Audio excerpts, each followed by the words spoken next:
What's going on? Hey, Wait, I remember you guys.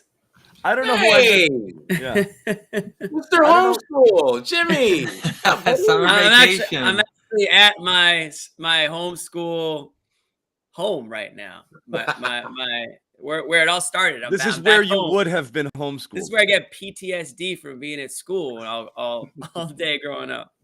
Yeah, mommy, am I going to homeschool again today? No, Jimmy, you're just here to visit. It's the Damn summer. Right? Come on, mom. What's good, homies? I don't know if I missed you guys more or our viewers It was hanging us. out. I'm so tired of. I'm so glad to not be talking Patriots. No offense to the Patriots people, Can't but imagine. oh my God, hey, the offense wasn't good today. It doesn't the offense sound great. wasn't good today. The offense wasn't good today. Hey, that's what we said about the Celtics for like half the season. So maybe the it Pats just- will We turn did it a around year and a halfway half through. of shows like that. We did. There's Yeah. only so much you can do though with just guys playing catch. You just run out of gas. You got to have tomorrow's game. Tomorrow's game will help you guys out. It'll give you some You need a content game. for a bit. Well, Plus, guess what? They hate Our me viewers over are there. gonna love today's topic. That I which can they see. have for the last month and a half. Yeah. Yeah, we're So, happy yeah. to see you guys too. Shout out. So anyway, we're gonna do a show because that's what we do. We do shows, but we also That is have what a we bit do. of news. But first, we want to tell you about our sponsor, Athletic Greens, a one-stop shopping daily supplement that gives you literally everything you need, so you don't have to do. Take a million different things and powders and blah, blah, blah, and vitamin supplements, all of that. It's all in one. Athleticgreens.com/garden. You get a free 1-year supply of vitamin D and 5 free travel packs with your first purchase. Plus, if you send me a receipt, we will send you a Garden Report t-shirt. Those are being manufactured and printed. Yep, as we speak. And I will send you a free t-shirt. I don't even have a t-shirt Phenomenal. yet. That just, Bobby, we got to walk before we run, okay? Yeah, let's just get one in the book before we start coining them all. Before we get Bobby's personal What about my phrases? shout-outs. Easy. Can I get a t-shirt? Jeez. Me. That's what I'm hearing. Homeschool one Damn. would be. What are we doing? Talking about Kevin Durant? All I hear is me. Yeah. So, That's The big- foreshadowing right there, Sherrod. So the Durant stuff blew up this week, and we were going to do a show Monday, and we ended up not. And the first thing that happened was the first domino was like, okay, I want out, and I hate everybody. And, that was it. He wanted people fired. Steve Sounds Nash, like Sean Kevin Marks. Durant. It's Quote. it's them or me.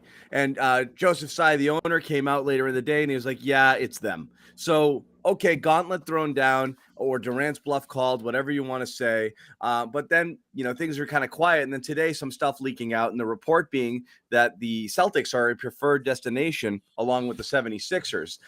So now the plot really thickens. Now, Mr. Bobby Manning, who's been totally gung-ho, yay, I want Kevin Durant, started to backpedal. I'm not saying you backtracked and flip-flop. This gave you pause, Bobby. Why?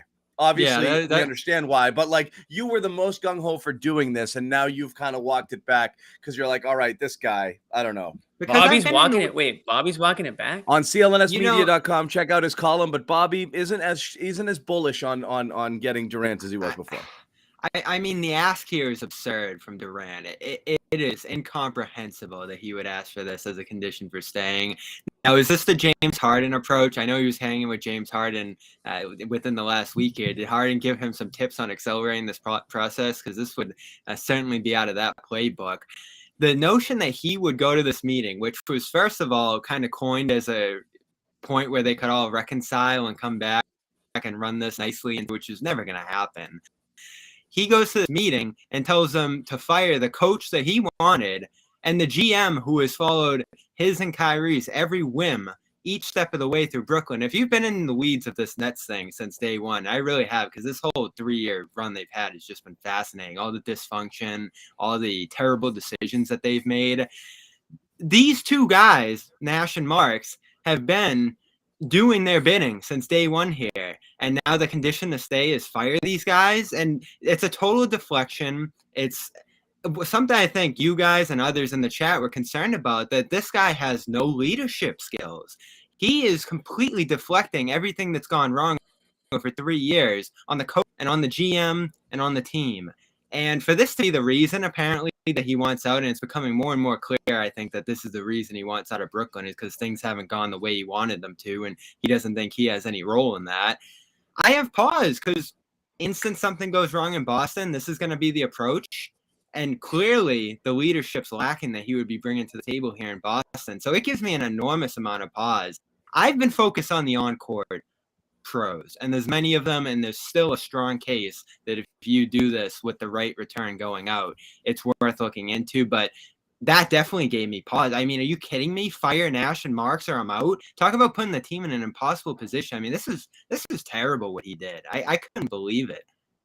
Yeah, I absolutely can believe it. I mean, think about it. This is a guy that had as close to basketball utopia as you could have when he was in Golden State. Not only did he play for the best team, he was the best player on the best team. He was the NBA Finals MVP twice. And he then decides, I think I'm going to go to Brooklyn and play with Kyrie. Okay. No, I want to go to Brooklyn and play with Kyrie and James Harden. Okay. That doesn't work out. And so what does he do? He wants to be on the move again. And if he stays, you have to change what's around him, because that's just – look, the leadership questions that Bobby raised earlier are legit. I mean, his leadership is absolutely questionable when you look at the fact that he hasn't shown a willingness to gut it out when things get a little rough and the waters are a little choppy. When the waters are rough and choppy, he's ready to flip around and head back to shore, find a new shore to set up shop in. And that's not leadership. And again, I love Kevin Durant as a player, one of the best that we'll ever see in our lifetime. But he's showing his true colors as a leader, and that's just not who he is. Yeah, I just think Kevin Durant, he's just not happy. He's just not a happy guy, man. Instead of wherever working, he goes, yeah. Instead of working on you, you're trying to change everybody else around you, man. Going from town to town, changing your teammates, changing your coaching staff, man. How about looking inside you, figuring out what it is that's going to make you happy, and working on yourself? And then, you know what, you might be that leader. You might be that take on that next step that would, honestly, and there's not many levels left to Kevin Durant, but if you want to talk about what's left for him to do, it is being a leader, and is taking responsibility, taking ownership, instead of saying, oh, it's either me or everybody else, or it's the coaching staff, or it's the GM, or it's teammate X, whoever it is. I just feel like that's the one thing Kevin Durant, and that's why everyone would have pause on trading for Kevin Durant or giving up a lot for Kevin Durant. It's not because he can't play, although he is getting up there, and that's John's main concern. It's that both. You don't know. It was this too. Yeah, it's just that you don't know the mental side of Kevin Durant. What Kevin Durant is going to show up? Is it going to be the one that wants to play and is happy and wants to give it all, or is it the one that's going to just get sour on the organization and force his way out? Because if you're acquiring Kevin Durant, you're giving up a huge part of your future. Well, so I have less pause about that now, because of the fact that, as we read today, this does appear to be a preferred destination for him, which I started reading into with the whole Shams report. I mean, it feels like, because that Shams report, right, seemed to be from the Durant camp angle. They're seeing Boston as a jumping point. Now, is that one jumping point to get to the next spot after that? That's possible, but at least for next year, was Golden State a preferred destination? Yes, and he wanted to leave. It. And he chose it, and then he wanted to leave because Draymond was mean to him. Was Brooklyn a preferred destination? Yes. Yep. And what happened there? They literally did everything he wanted. They fired a coach of the year candidate type of coach, and then brought in a puppet that they wouldn't really have to answer to. So they got a guy. Kyrie? They got a guy. All coaches. We don't even need a coach. They got a guy who would let them be them. They got Kyrie. They went ahead and they traded for Harden. They signed his boy DeAndre, even though he literally couldn't play in the friggin' G League at that point in his career. They did literally everything that Durant asked them to do. And then he's like, this isn't working. You guys should be fired. No, man. Look, if you want to be, unreal. If you want to be a player and play GM, then take responsibility. If you're going to run the organization and you're going to hold a gun to their head, it's be LeBron LeBron. does it too. I want Westbrook. This isn't working out a month later. Then stop making suggestions. You're bad at this. You're bad at being a GM. Let the GMs handle personnel matters. That's what they get judged on. And they're going to get fired or they're going to retain their jobs based on the decisions they make. And you go play. That's why you have jobs. Everyone stays in their lane. You're not supposed to be a personnel guy. That's not your expertise. It's, I want to play with my buddy and this guy, and this is the type of coach. But players don't always anymore, like that's what it is now. They don't always know what's best. So that stuff is, again, it's, the only positive on it with Durant is I think he's gonna he's out of bullets at this point. So like, is he gonna shoot himself out of his next destination? It seems less likely. But like, if you're a GM, are you going to bring in a guy who 2 years, who hasn't even started on a 4-year extension and is asking for everybody's head on the chopping block in the previous organization? You think Brad and Ime are like, yeah, let's bring this guy over here and see if we can't get ourselves fired in 2 years? Like, right. I don't care.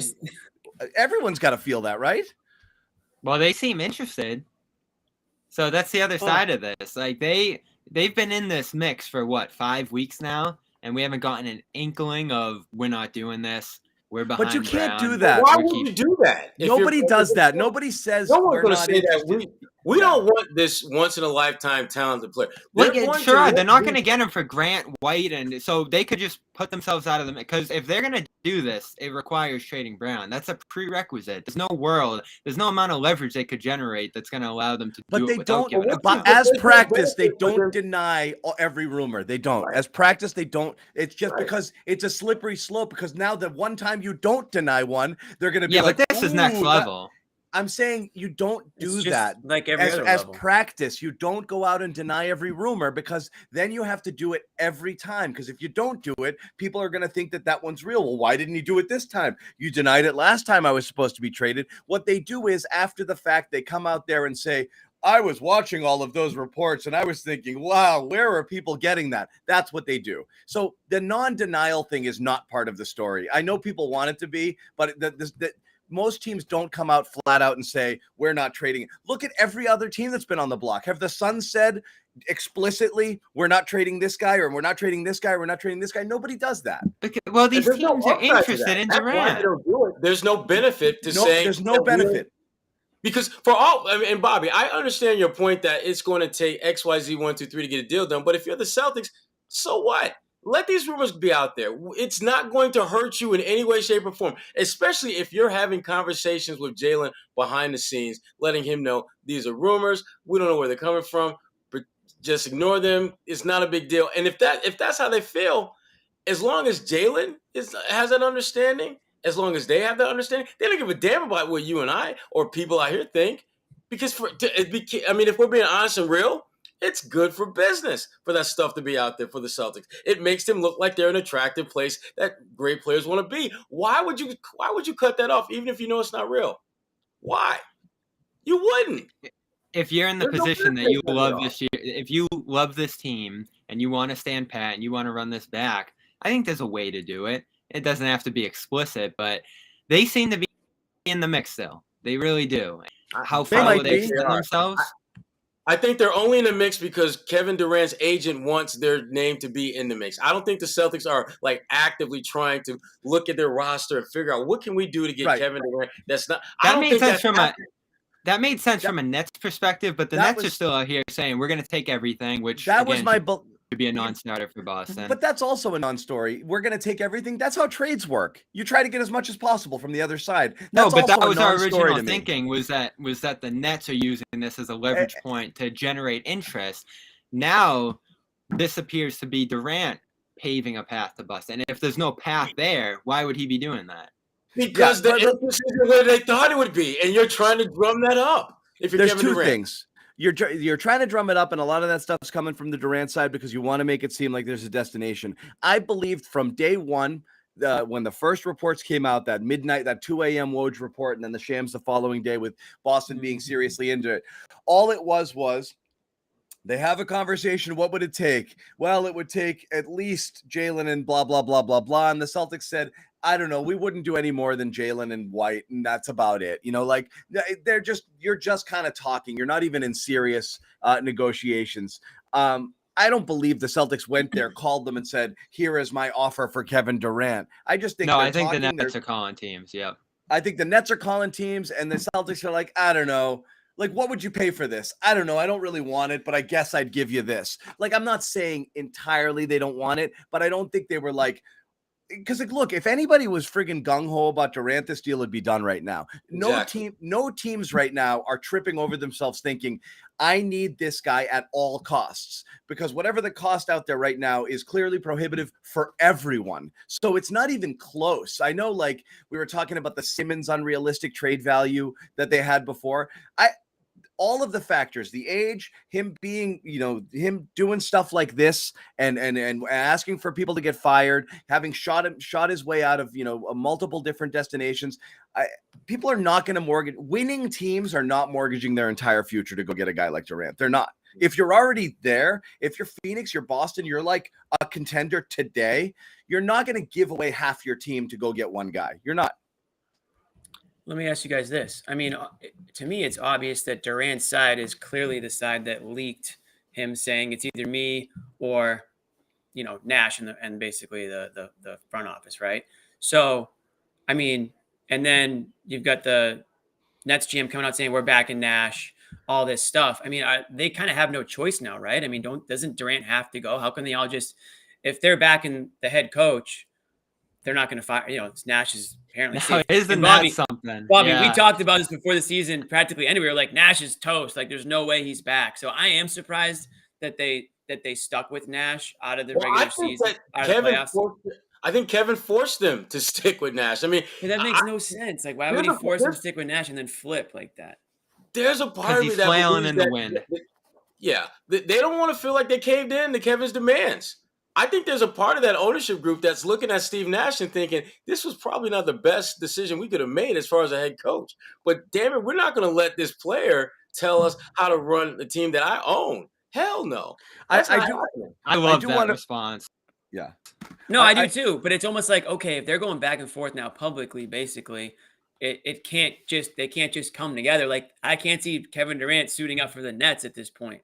I would love to be there on the first day of training camp when Kevin walks into the room and Steve Nash sees him. What do you think is going through his mind? They'll have a conversation, right? It'll be like Van Gundy and Dwight Howard, that press conference. Yeah, that was infamous. Well, when Van Gundy's like, so yeah, this freaking guy called upstairs and tried to have me fired. He did. I know it. They told me. Okay, he's up. And he walks out, and Dwight Howard walks in. He's like, that was one of the most awkward moments in NBA history. It was the best.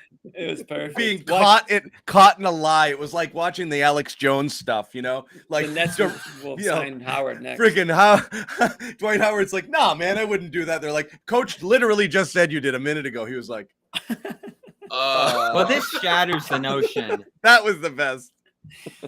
This shatters the notion that Kevin's gonna show up. He's all about basketball. These lines you kept hearing repeated about him, you could have given him the benefit of the doubt a week ago and said, all right, a lot of this meddling in the background was Kyrie, and he was pulling a lot of the strings here behind the scenes.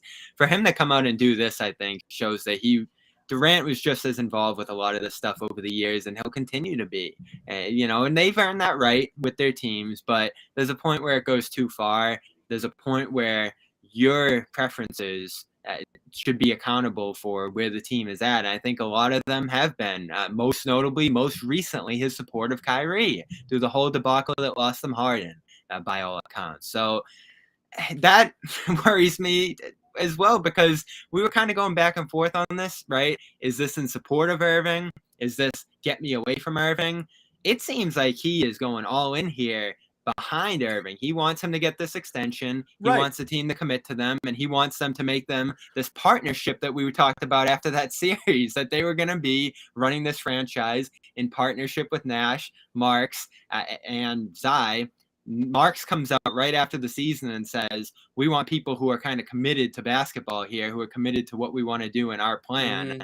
And all of a sudden they don't offer Irving that extension. And that's what puts Durant where he is. And I love Zai taken that step, because what has Irving shown over the last couple of years to show reliable, to show that he's worth investing in and extending long term? A lot of Nets fans this week are like, oh, they're going to pick Nash over the 2 stars. That's not what this is about. This is about taking back some of the control from these two who have made so much mistakes. Yes.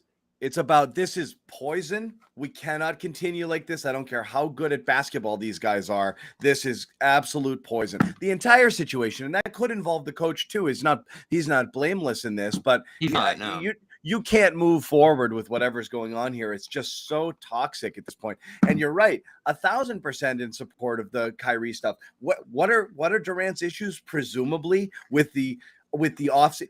The only thing that the Nets have done, the only thing that the Nets have done that he didn't order the code red on was put Kyrie in the corner. Bench him over the vaccine stuff, and then not renew him. And then Durant's like, that's it. Now you have a report coming out recently, and who knows with that. Durant was mad. He didn't want to get vaccinated, and he thought ownership should have really pushed hard for exemptions. Lobbied the mayor's office, and lobbied the mayor's office for that. It's like, guys, I just don't think your priority. Like, I don't know what it is that you want to accomplish here, but like, if it's to win championships, I think they're just hung up on too much petty nonsense right now.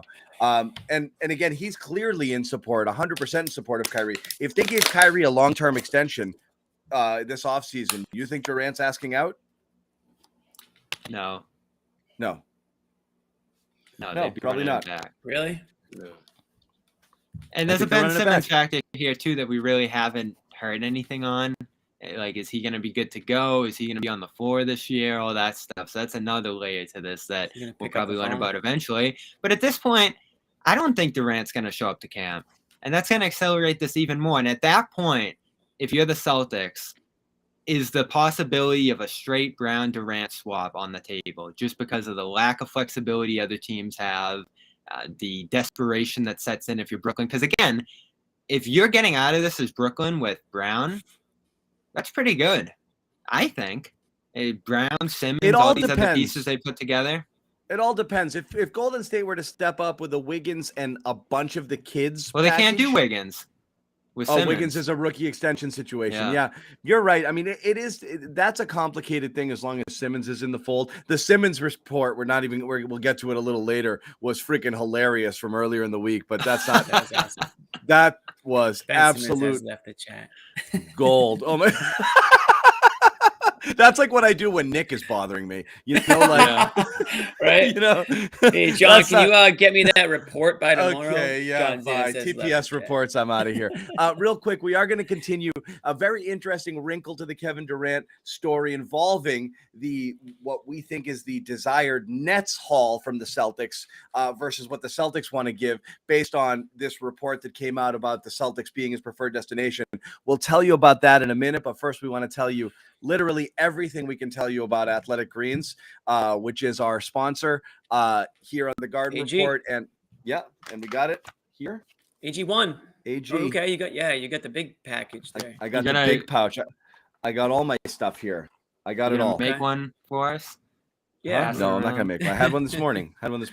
You got your little tub you pour it into here. It's freaking great. So that thing's great. Yeah. No, you don't pour it. No, you're doing it all wrong. You just pour it right into the shaker. No, you just put it right into the shaker. No, this is to store it. So I just store mine in the pouch because the pouch. Yeah, I know. That's what they gave you this thing for, to store it. I know, but it's like taking it out of one package to put it into another package. It's like, I mean, I'm just gonna keep it in the original package. But all that to say, I'm using it every morning. It's great. We all are. And would I have done this if it wasn't our sponsor? No. Probably not. Am I glad I'm doing it now? 100%. I really am. You look better. I feel better. I'm not kidding. I feel great. I'm peppy, Yeah. Maybe it's just like getting the gang back together again, but I think a lot of it has to do with Athletic Greens. Whatever. Like we said, it's 75 minerals all in one. It's one-stop shopping. You feel like you don't have the time for all of that stuff, but you want more energy, optimize your immune system, better gut health. That's kind of what this is here for. I've been doing it for 2 weeks now. Jimmy, you were about the same? Yeah, at least. That's it. And honestly, I've been rolling for like a month. Dude, you don't want to go to the supermarket and you end up in the vitamin aisle and you're like, oh God, there's What like do I do here? 1,000 vitamins. Like, I'm there for 20 minutes. I don't know what I'm buying. Yeah. This just does it all for you. Yeah. One drink. It's actually tastes for a drink that people think might not be the best. It's pretty good. It's not that It's pretty bad. good. People love it. There's You way look at the worse, reviews like- to this thing, they're through the roof. Like this isn't like beet juice, okay, guys? Like it's really not that bad. It's much better than that. Down the Beet hatch. ju- listen, off on your way. Beet Juice is next week's sponsor, so take it easy. Oh, No, but 75 high quality vitamins and minerals, whole food sourced ingredients, probiotics, help you start your day right. Like I said, like Jimmy said, one scoop, boom, done. That's Down it. the And you don't have to hatch. go to the supermarket and get 85,000 different supplements. So that's why we consume it. We Gut feel health better about it. that's important. Just put it this Yeah. way: get your bowels right. It'll get your bowels right. Yeah, It'll get them back on schedule. it's lifestyle friendly. That's another great thing. And it's whatever diet you're on, it doesn't matter. Keto, paleo, vegan, dairy free. This is not going to interrupt any of that stuff. It's only $3 a day when you look at it. Now, imagine if you went out looking for stuff individually one at a time, how much more you would spend. Don't get sticker shock because you look at the one price. It's $3 a day, and that's it, and you're done. $3 a day for better health. It's worth it. For your health. Athletic Green has over 7,000 five-star reviews recommended by professional athletes, as Jimmy said, stars, all of that stuff. So important thing here is go to athleticgreens.com/garden, and you will get a 1-year supply of immune-supporting vitamin D and 5 free travel packets with your first purchase. So go check that out. We will also give you a free Garden Report t-shirt. If you send me a receipt, I will send that to you. And I know there's a couple people who've already done so and sent me that. We are sizing our shirts to make sure that we get you your right size so everyone doesn't get a double XL. So we will send those out to you, I promise. But please send me the receipt. You get a great deal. You get a Garden Report t-shirt. And most importantly, you get improved health. A year's which is supply something- of vitamin D just for using our code is pretty sweet.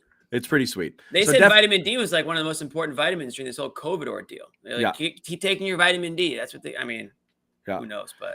So we did promise we're going to talk about one wrinkle to the KD thing that I find interesting, and that's the Marcus Smart piece. And that's an interesting piece of information to float here. Part of this report is that Celtics are a desired landing spot, and one of the things that KD really wants to do is play with Marcus Smart, which is kind of a way to say, don't make sure Marcus isn't part of the trade package coming over here. And just to refresh people's memory, the reported initial trade was Celtics offered Brown, supposedly Brown, Derek White, and 1 pick, and the Nets countered with Brown, Smart, and all the picks. The Bobby Manning package, the Bobby Manning special, 7 picks, take them all. So wait, Durant didn't say he wanted to play with Derek White? Yeah. That's yeah, weird. Durant. Yeah, he didn't say I can't wait to go over there and play with Derek White. He wants to play with Marcus Smart. White's pretty good. Interesting little nugget there that's kind of thrown in, which would kind of. How about that? I think a couple years ago we never would have really thought that would have been. Why Marcus Smart? What's Smart, the thing? It's what very simple because he plays hard. He plays defense. He's going to make it easier for Kevin Durant on the other end of the court, and he's a much winner. better than the other. I say he's a winner. He's a gamer. He, the one thing I'll say about Marcus Smart is he leaves it all out there on the floor. And I think Kevin Durant typically, I think everyone would say Kevin Durant does too. So those two guys, I think, have a very similar mindset when they're out in the court. I'm not saying they have a similar mindset off the court. That's certainly not the case. Marcus Smart has never said boo about playing for the Celtics or had any qualms about it. And that's the opposite of Kevin Durant. But when those both guys are on the court, they're giving it everything they've got out there. So I think Kevin Durant definitely appreciates that about Marcus Smart. And he probably sees Marcus Smart as the leader of this team. Kevin Durant might not want to come here and have to take on that leadership role. He's got Marcus Smart that can take that on. Kevin Durant can just ball and be Kevin Durant. Yeah. What are you doing over there, John? You got Legos going? What's going on? That's my AG. Okay. That's the year supply, right? Is that the year supply? Is it messing with my audio at all? No. Good. Unfortunately. Yeah, I mean, I don't know whether or not it's a leader, but whatever it is, I don't know if he wants to defer leadership necessarily. But think of what you'd have left if you traded Smart. Why not? I mean, that's the reason I'm not for it is trading 2 starters and all of your future picks basically means, and again, this is why I've been against the Durant thing from the beginning, is it basically gives you a 2-year window to win it all. And if you don't, then everything starts to go south. Durant probably starts to significantly decline in his age 36 season, and Tatum comes up, and if he sees things aren't looking great, you don't know what's going to happen there, and you've got no means to rebuild. So you could end up in a full rebuild in 2 years if you don't win it all. And we've seen how many teams have put their super team together. Yes, the Lakers did it with Anthony Davis, but a lot of times it's let's get all our guys over here and go play and it'll be awesome. And it hasn't really worked for people. So this whole like, if you knew you could look in a crystal ball and say you're going to win a title, yes, maybe you make a deal. Anything short of that, I don't even know that you're better if you got Durant and got rid of Smart and Jalen. I'm not even sure the on-court product is better. It's a coin flip at that point, is it not? Yeah, and I think that's part of for why both those players, because you don't have anything behind them. You're now starting Derek White as your everyday point. Oh, you're starting Brogdon. White and Brogdon you've got isn't White. great. It's not awesome. It's not great there. So I don't know. I think you might. You don't know how many good games you're going to get out of Brogdon. It's debatable, right? If you're better. Definitely, it's debatable. I mean, you trade in two of your starters for one. So listen, as good as Durant is, you can't. I mean, we're talking about Marcus Smart, Defensive Player of the Year, and we're talking about Jaylen Brown, who has the capability of being an All NBA. Let's call him a fringe All Star, All NBA type candidate. So I mean, of course, that's debatable. And you've got an Kevin Durant who's on the other side of 30 now, and Brogdon's always hurt. Kind of waiting. Exactly. That's the other thing is. You've got Brogdon who, listen, I love Brogdon, but you can't count on 75 games out of Brogdon. So you kind of need Smart. You kind of need Smart in that sense. And like you said, Durant doesn't want to be traded to a situation where he wants to win, right? So that's why you hear Boston. That's why you hear Philly. I'm sure there's a couple teams out west that he would go to if it matched up that he would be willing to go to. We know Phoenix is, I guess, apparently is out, and Golden State seems to be, depending on the day, whether or not they're interested or not. So those are all, a team that he goes to is going to be a contender. So you don't want to deplete your roster in order to get him. Yeah, Sherrod, I wouldn't do Smart. Sherrod's got thoughts. Well, I mean, I agree with most of what you're saying, Jimmy. I mean, that's why so many teams are in this wait and see mode with him, because they don't want to deplete their roster for a guy that has shown a real quick turnabout in terms of his loyalty and his commitment to the teams he's with. I mean, think about it. When he's in Oklahoma City, there's a certain emotional drainage that you're going through when you lose the way they did. And what does he do not too long after that? He joins a team that just kicked his ass. That doesn't happen. That does not happen very often. And then he does everything that you want to do in the league as a player, have individual and team goals and accolades and all that stuff. And what does he decide to do? He decides to leave. Not because they didn't want him there. Yeah, not because they didn't want him there, not because he was having it. He just did not want to be there. And if you are putting a team together and you want to bring him in, you're going to have to give up significant assets, but you're hesitant to do that because of all the things I just laid out. You don't know how in he is with you. You don't know whether he's going to wake up one morning, look at the record, not be crazy about it, and decide, I want out. I want out. And then you're jammed because you gave away major assets, and now the asset that was supposed to be a difference maker for you does not want to be a difference maker for you anymore. Right. That's what teams are so damn scared about. It's not about they're afraid to pull the trigger. They're afraid to pull the trigger on a guy that's going to flash them the deuce sign in another year or two. Yeah. However, and this is where things get complicated if you're the Celtics, and this is totally why I understand Bobby's point of view. Initially, things get a little bit murkier here the more Durant kind of stuff like this comes out about fire this guy, fire that guy, and whatever. We'll give you a little bit of pause, but I totally understand Bobby's thinking, which is the Celtics are lacking that. We saw it in the playoffs, that kind of alpha to take over down the stretch, the killer, sort of guy. I know it's recency bias, but certainly some questions came up about whether Tatum is that guy. Can he be the guy to carry you? And on top of that, John, whatever. We've kicked around a lot of off-court concerns. Don't get the chat all on a tizzy. But I know. But the other one is, does JB want to be here? And so all of those things, and will he continue to be here? And I know that's all part of it. And so that's where this conversation gets interesting, because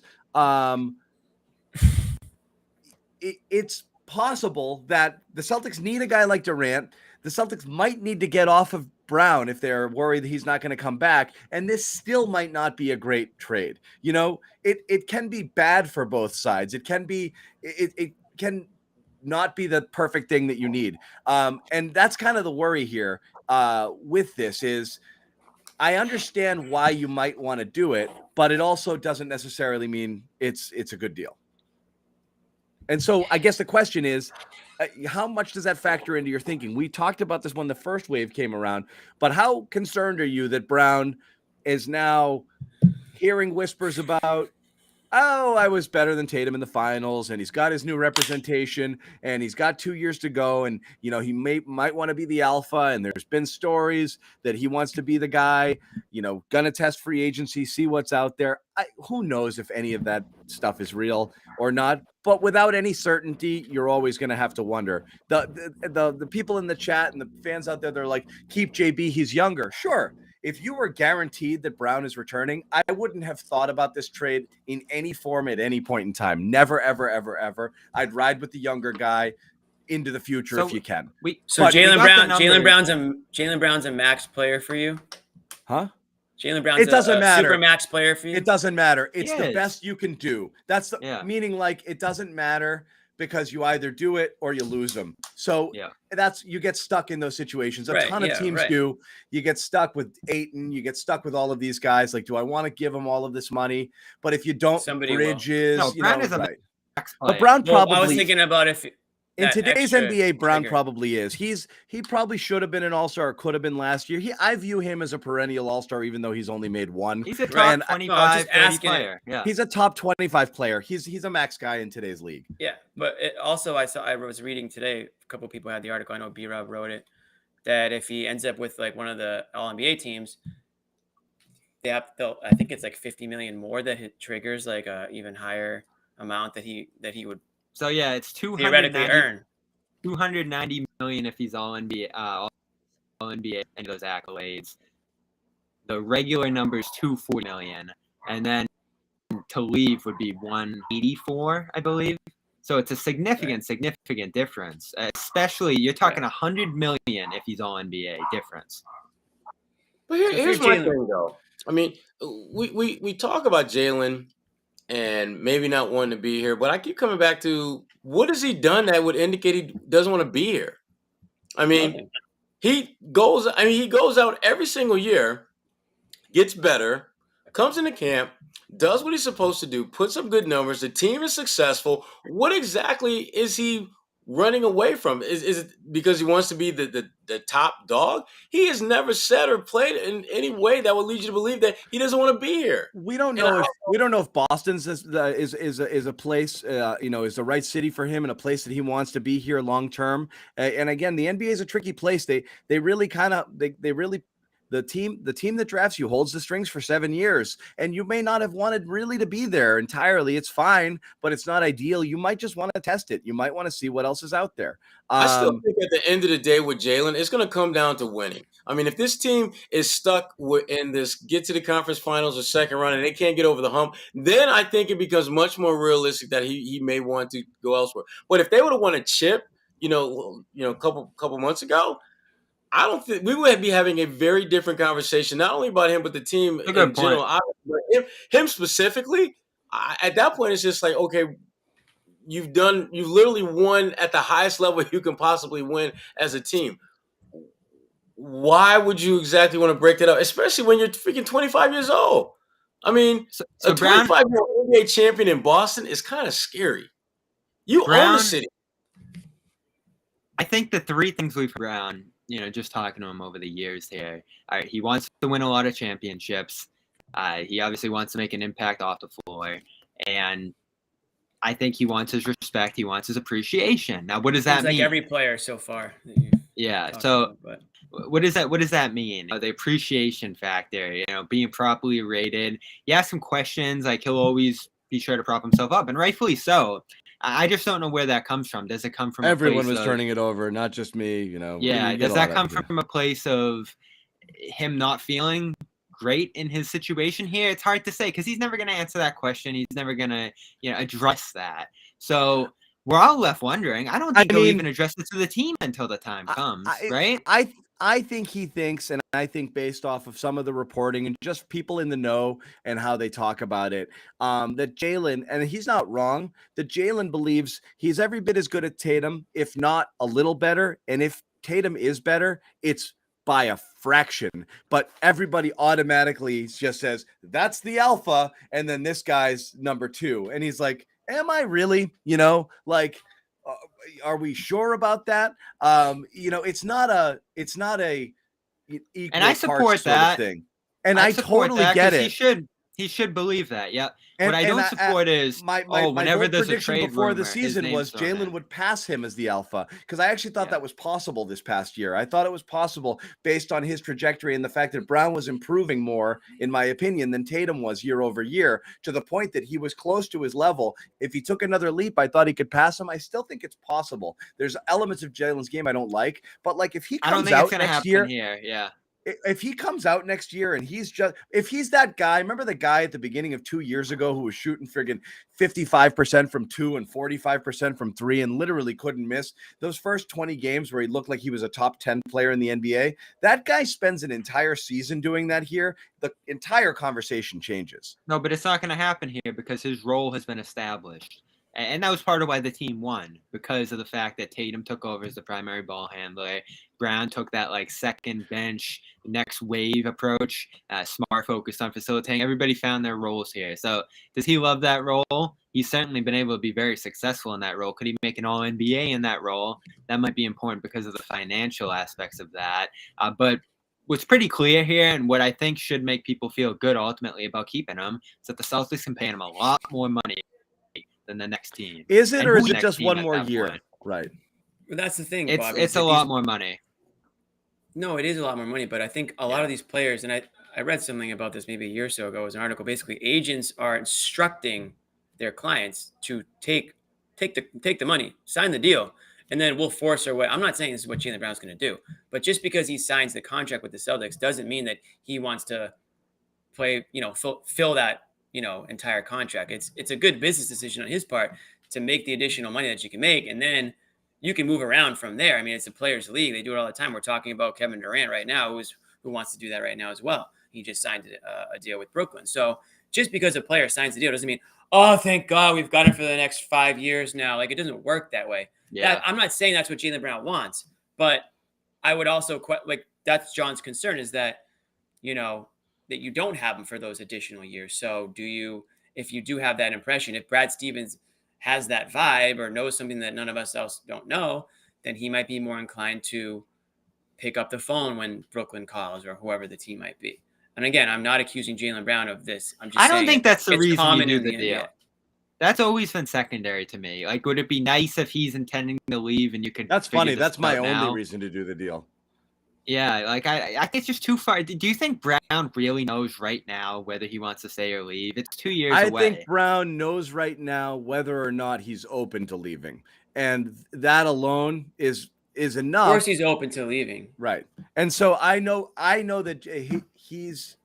We don't know, but I don't believe that he's like, yeah, man, I'm friggin'. I mean, I'm resigning here. Where else would I want to be? That's crazy. Like that, we got a great championship caliber team, and of course.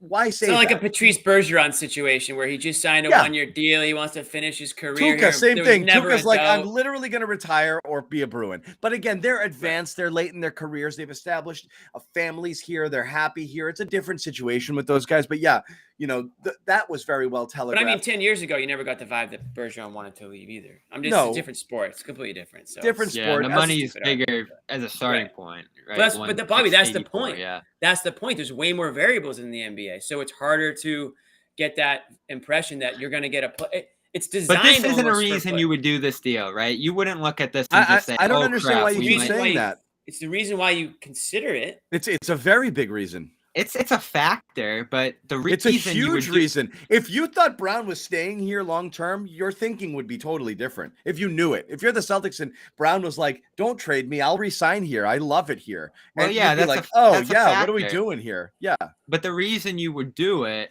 isn't to say, "Oh, we got to shake up the pieces here and move him out and get a comparable guy."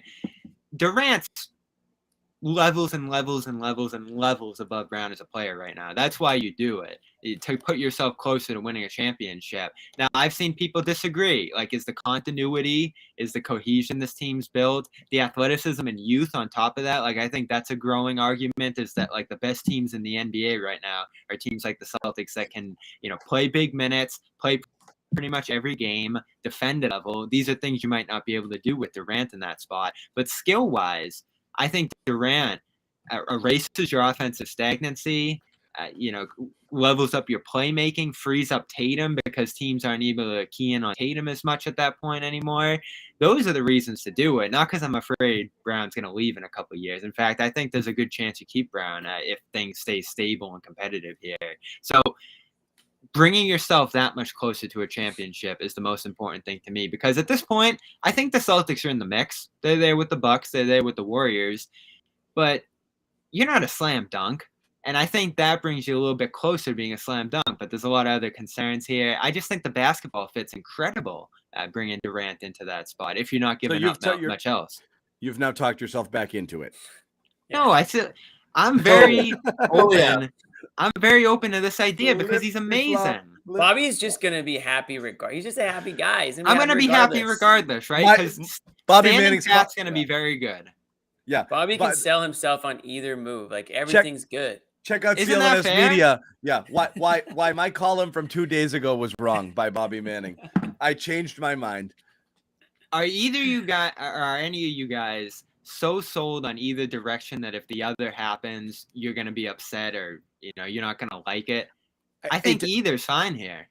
Here's the thing: if it ends up being a deal on the Celtics' terms of White, which I'm happy to get off of that, happy to White and Brown with a single pick for if it was that deal, I wouldn't lose my mind, because at that point I'll say, yeah, maybe they will be better as a result. I don't think they gave up so much that they've greatly hurt their future or their present. But if it's the bag, no, I would be very upset. I think at this point we know it's not going to be the bag. And also, because they don't have to make a trade.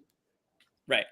And if they do make that trade that you mentioned, John, or even if they do make that trade, let's say, it's still going to take some time before we can even really know for sure. Because if the Celtics do end up winning a championship out of it, even one, like, I think that's a deal that you're happy that you made, because as we know, it's extremely hard. It's been whatever it is, 12 years since the Celtics won. And, obviously they went the rebuild stage, but they've been close more than a few times and they haven't been able to get over that hump. So if that was a deal that put them over the hump and they did bring home a championship, I think you'd be hard pressed to find anybody that would still be like, they still shouldn't have made that trade. Jaylen Brown's an all-star on the Nets or on whatever team he's on, So I think Jimmy, I just think put it this way, real quick. Fans believe.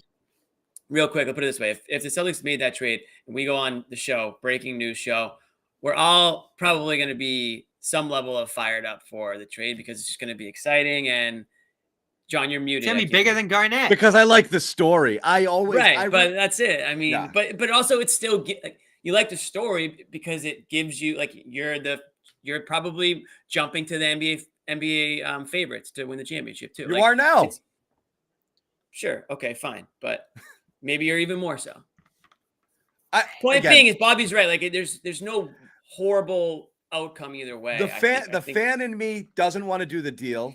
The guy who does this for a living is like, oh my God, this would be gold. Sure. And Kevin, I can't even imagine what that day would be like. Oh my God. I honestly be afraid to do the Garden Report that Durant's just going to be lurking, like the whole time, Well, that would be a constant experience, right?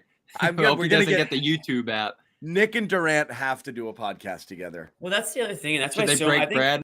Yeah. I think so many people are against this trade too, is because Durant's not a fun player to cheer for. I disagree. That's the other reason. He's not likable. He is so much fun on the court, Jimmy. But it's not just on the. But it's the NBA, Bobby. It's they've made it more off the court than on the court at this point. So it's like, again, like, it's not that he's not. I shouldn't say he's not fun to cheer. He's fun to watch. If you go to a game, you're like, wow, this dude is unbelievable. But like, he is incredible. As far as getting behind him as a player, it's hard to, and that's why there's so many people who are like, don't do this trade. Like, Durant's a this, he's a that, he sucks, he's coming off an injury. But at the end of the day, yeah, of course he's awesome at basketball. but it's trying to separate those two things that it makes it hard for a lot of people. I don't knock anybody who wants the Celtics to stand pat. Like, I think it's a totally reasonable approach to say we like this team. They did amazing last year. They won 22 out of 25, made the finals, took a 2-1 lead. I think that's all legitimate.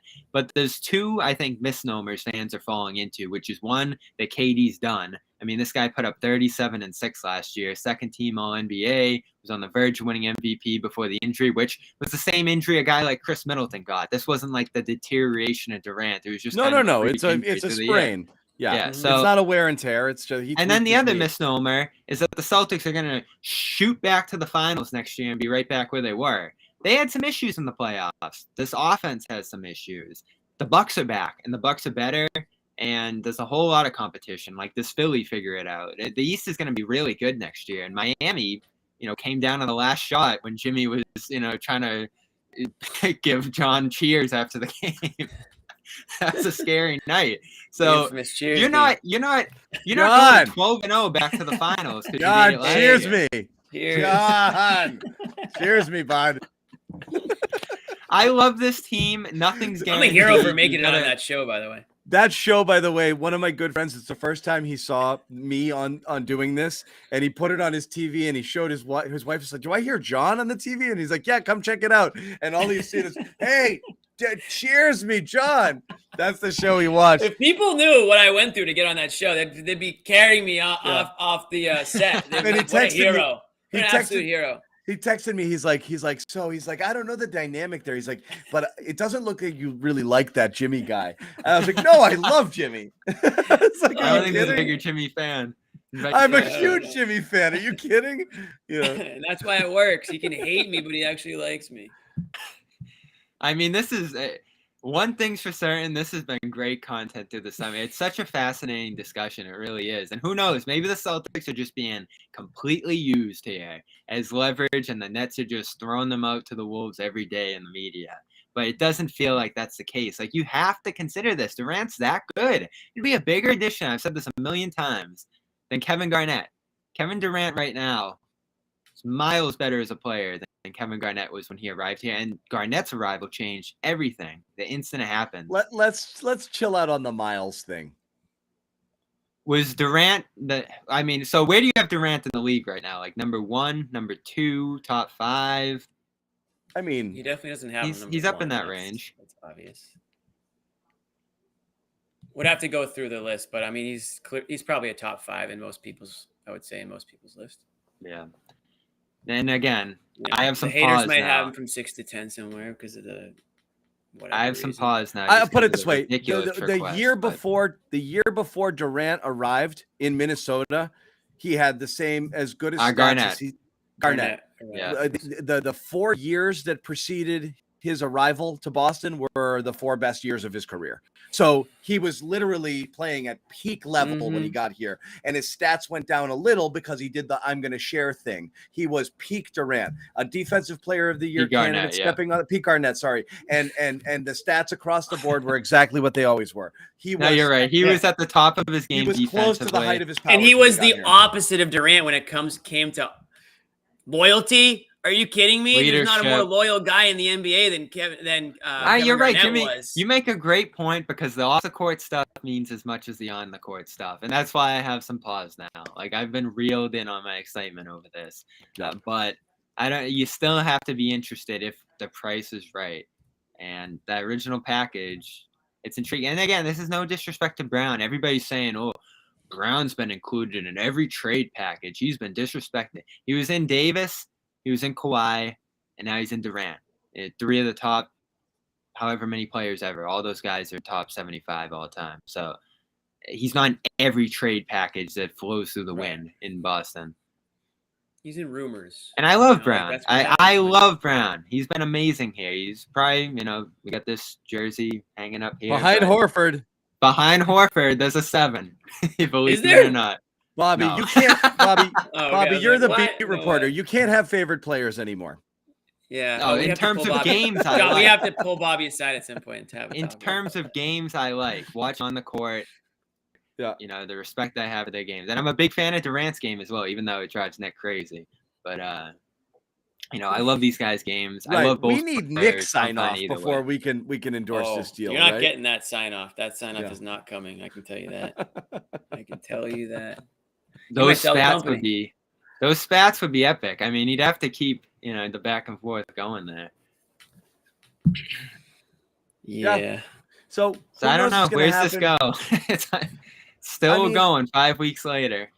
The most amazing thing to me in all of it is that it's still going. That as we all concede, Kevin Durant is probably a top 3 player in the league currently, top 5 at the worst. For how much longer he stays there is debatable and part of the story. But the very fact that no player like this is made available for trade very often. With 4 years on his deal, whatever that means. 4 years on the deal, and everyone's like, I don't know, I'm good. If you want him, that's fine. There's not a single team out there right now who I think is going to be mad if someone else goes out and overpays or gives him the bag, and they'll be like, oh yeah, I wasn't going to do that. That's the whole point, is if he ends up going for a package more than what the Celtics were initially willing to offer, they'd be like, "Oh, cool. We weren't going to match that." I don't think there's a lot of suitors. And John, everybody's in that ballpark. I'll give this, but really no more, because any more than that is really going to mess up what we're trying to do here.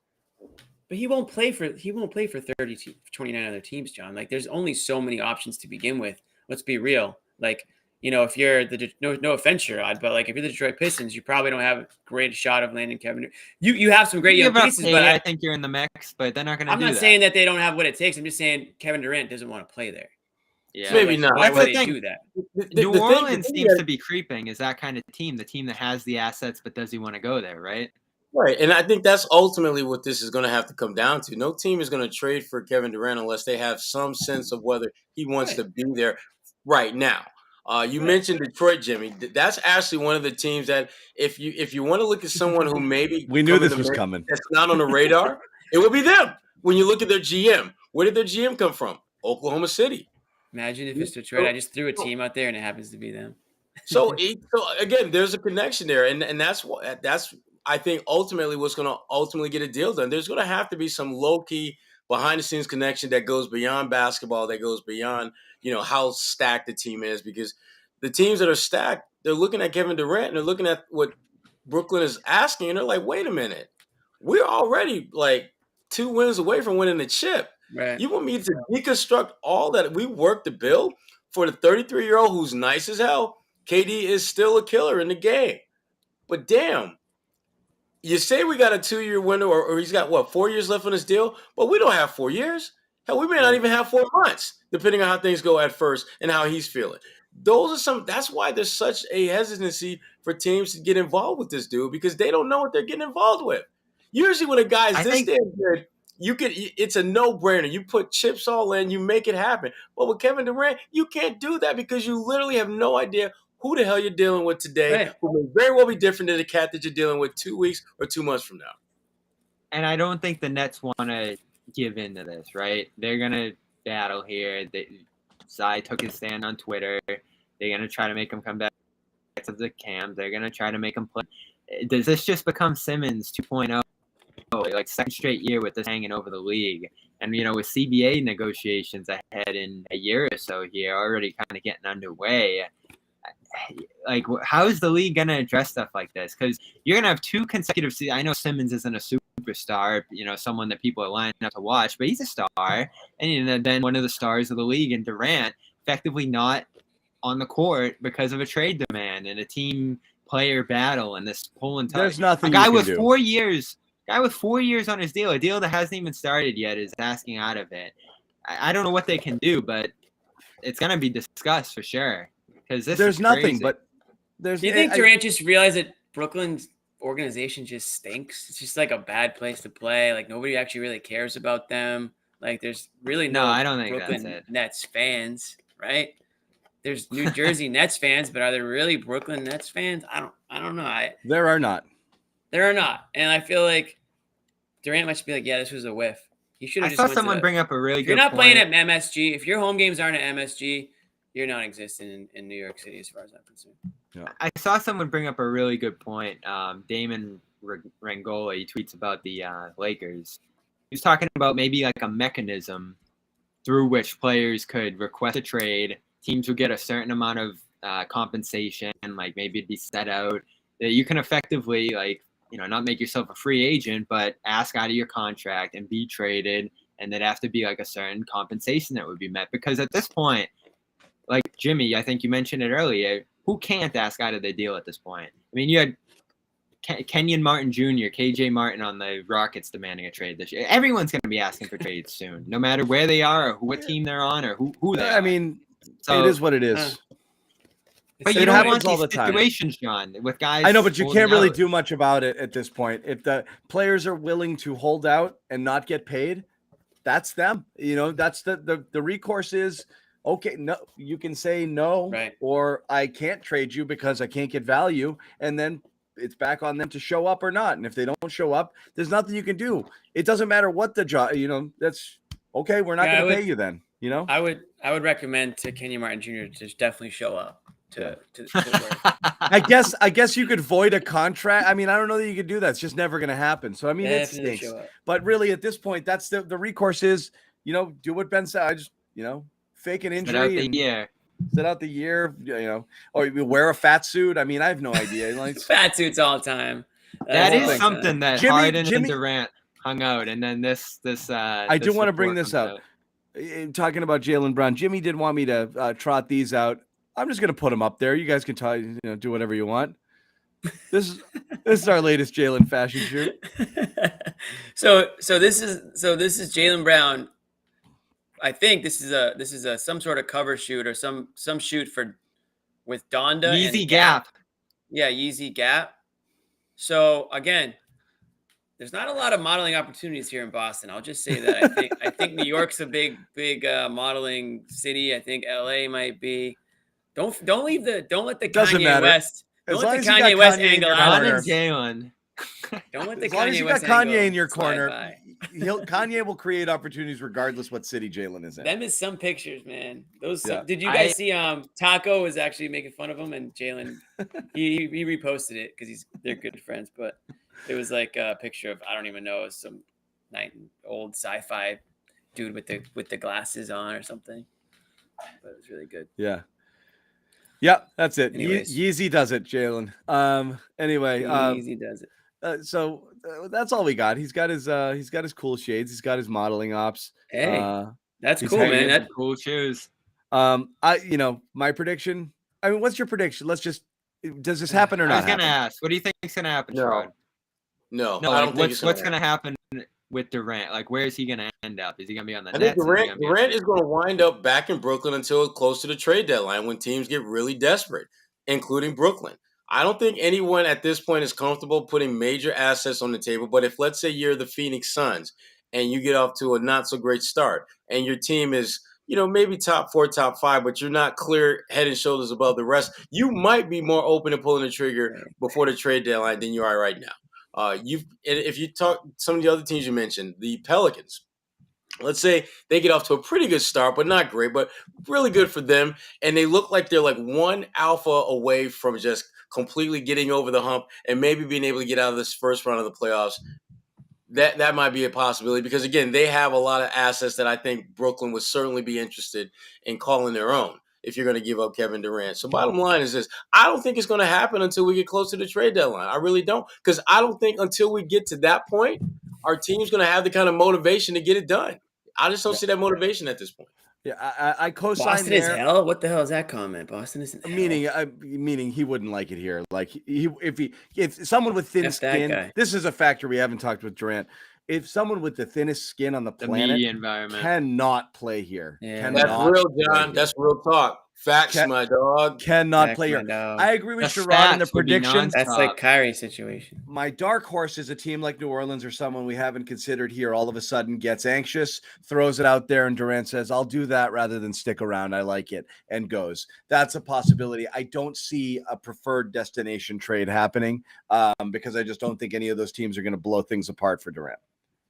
I'm going to say Miami, just because Miami's always in the mix. Like, They But don't. if I don't Hero see is their it, future. I don't see their future as They'd have like to figure out the brighter game as plan. some of these other teams. Yeah, they'll have to pay for him for sure. But if Durant goes to Miami and he's playing alongside Jimmy Butler, you're going to tell me that that's not a championship contender or the Durant, favorite? Butler, Lowry, and then Like, whatever come they on, can like find. that's like that almost reminds me of the LeBron, Wade, Bosh year trifecta kind of. You got these three veterans who are well established winners, and they just band together and they win a couple more. Like, I can see that happening before Boston, because Miami, they're always in the mix. It's you can never count them out. Like Pat Riley is a I like is it. he's a guy that's he's gonna make a splash. He's not afraid to make a splash. They've So, been dying to make a splash. I think it's New Orleans or Toronto, though. I think Siakam, Ingram, and picks gets it done. And the Pelicans have a lot of Lakers picks, which is underrated as well. So yeah, I think it's a they team can that give it has a time. lot of picks. I think one of those teams is the one that can do it because they're not giving up as much. Imagine the Pelicans, Zion, Durant, and CJ. That's a championship team. Yeah. Who knows? But anyway, this continues. he has to believe that Zion wants to stay in New Orleans too. This continues into the offseason. We're going to keep doing garden reports. We might try to do another one this week. And we're always around if there's breaking news. If anything does happen, just make sure that you are subscribed to the channel. Turn your notifications on. We will go live right away. Another thing you can do is follow Celtics CLNS on Twitter, or any of us here on our personal handles, and we will put out notifications when we are about to do another show. If you jumped in late on this live broadcast, you can obviously watch it back on our YouTube channels, or you can listen to the podcast when the audio is posted in a short while, wherever you listen to your podcast. One more shout out to our sponsor, Athletic Greens, terrific supplement for your health, for your mind, for your body, for gut health, probiotic health, all that great stuff, boosting your immune system, 75 vitamins and supplements all in one little scoop of powder. You pour into a water, bang it down at the beginning of the day. $3 a day for your own health. It's well worth the investment. Plus, if you go here to athleticgreens.com/garden, free 1-year supply of vitamin D and 5 travel packs with your first purchase. And we will send you a Garden Report t-shirt if you DM me at John_Zannis your receipt. We will send you a Garden Report t-shirt. That's it, guys. Nice. Thanks for hanging. It was fun. You got seeing you guys. You got Pat's post game tomorrow, John? There'll be some Patriots stuff over on the Pats channel for the post game, game one. Things look messy, but again, it's so hard to figure out what's going on right now. It's the preseason, so still wouldn't put much stock in it, but we'll be overreacting over there on the Patriots channel if you want to jump in and check that out. Nice. I know a lot of you guys already subscribed, so we'll see you guys after the game over there. In the meantime, look for notifications if we pop back on here later in the week. Otherwise, peace out.